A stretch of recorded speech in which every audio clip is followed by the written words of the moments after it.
Yan po guys, what's up? Magandang hapon po sa atin. Great day today kasi yung mga dragon fruit natin is nahihinog na. Kasi matagal na akong hindi nakapunta dito kasi sa sobrang busy ko. Kasi may tindahan na kasi ako na madidisplihan ko. Dito lang yan sa Claveria. Kaya ayun, ang dami talagang harvest ang harvestin natin ngayon guys. Marami pa doong hinog. Ang dami talagang hinog nila guys. Hindi pa to over guys, sa mas matamis nga ito kasi nasa fruits niya yung nasa punuan yung hinog, talagang hinog sa punuan. Kaya salamat sa inyong paglantaw. Samahan niyo ako sa pag-vlog sa aking mga dragon fruit. Kaya please watch this video guys. Thank you guys. Boom.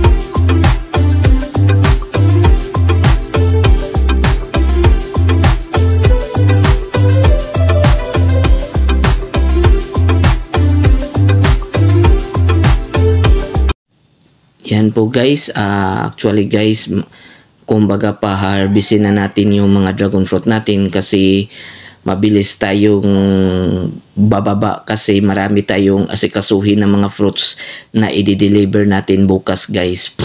Kaya tsaga-tsaga lang tayo dito guys sa pagkukuha ng mga dragon fruit natin. Actually guys, indula dyan ko naki-expect na hinog na pala sila.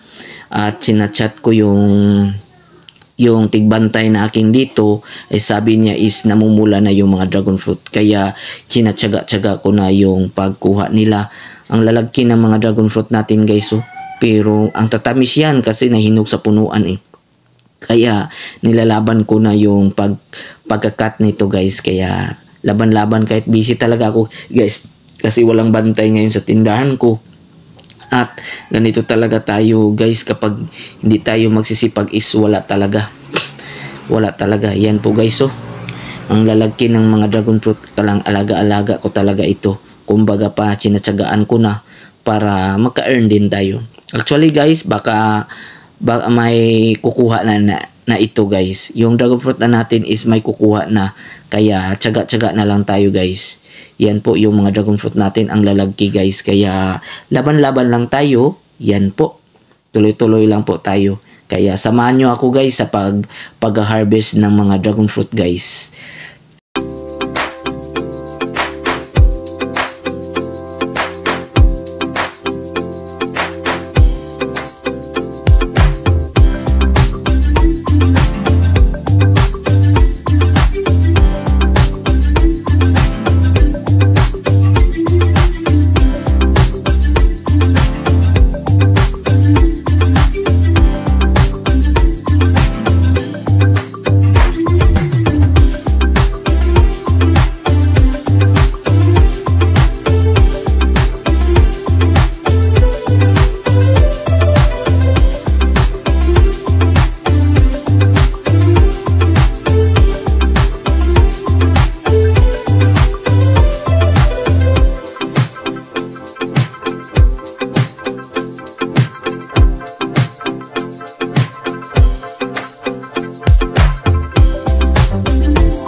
Yan po guys, ito po yung mga dragon fruit natin guys, is madami talaga yung haharbisin natin guys.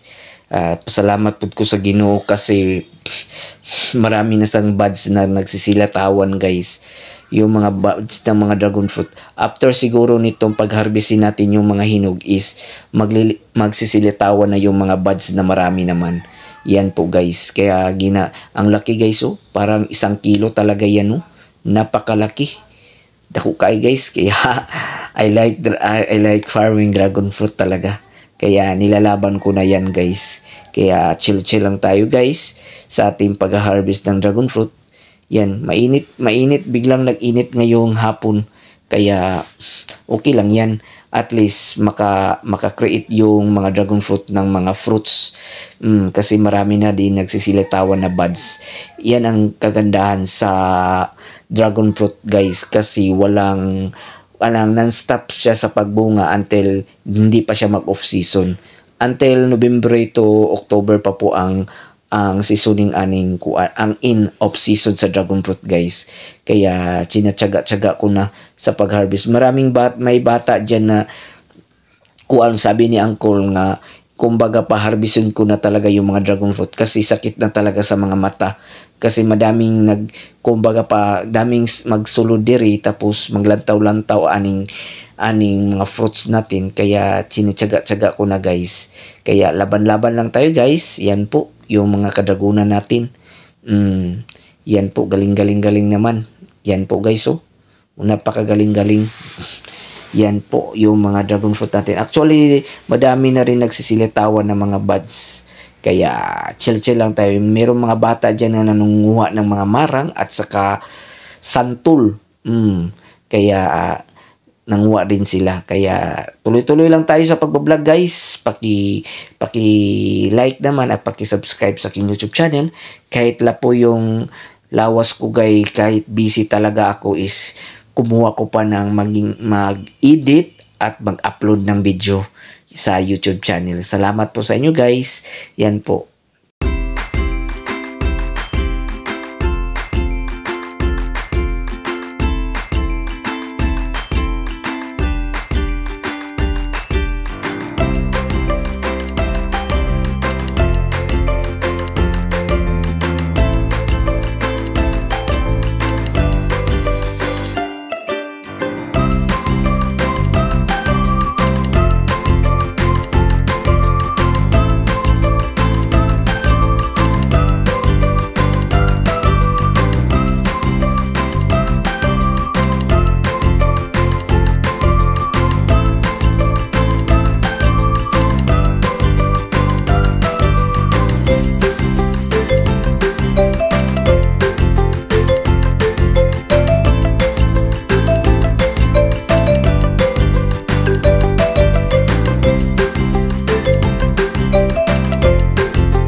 Yan po guys, yung mga dragon fruit natin is pulang-pula na talaga guys. Kaya tinatyaga na lang natin. Kahit mapula na siya guys, is okay pa rin siya. At ang tamis niyan guys kapag mapula na siya. Yan po guys, kumbaga kung pula kasi is maganda rin yung pula. Kumbaga patatagal man din yung pula basta bago lang siyang pitas. Yan po guys. Ang dami pa nating harvestin guys, kaya grabe akong pag-voice over. Nilalaban ko na talaga. Kasi nag-voice over ako kasi may video key. Baka ma-foul tayo ni YouTube, baka makapiright tayo. Kaya gina-voice over ko na lang yung pag-vlog ko nito guys. Kaya tsaga-tsaga na lang tayo sa pag-i-edit. Yan po guys. Yung mga kadragunan natin guys, so pulang-pula na talaga. Pero laban lang tayo. Ganyan naman tayo eh. Kaya chill-chill lang kayo dyan. Watch lang kayo ng tuloy-tuloy lang kayo sa paglalantaw sa aking mga dragon fruits. Kaya tsaga-tsaga lang po tayo mga ka-farmers. Laban lang po tayo. Yan po guys. Asahan pa natin na marami pa ding buds ngayong August at saka September, October. Madami pa yung mga bunga yan. Kaya tsaga-tsaga na lang tayo. Kaya chill.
Yan po guys, tapos na po tayong kumuha ng mga dragon fruit. Tinutulungan ako sa mga bata guys para mabilis ako matapos guys. Salamat sa inyong paglantaw guys.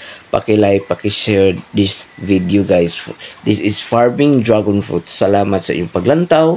Salamat kayo guys. Salamat, salamat. Thank you. Dirirata taman. Yung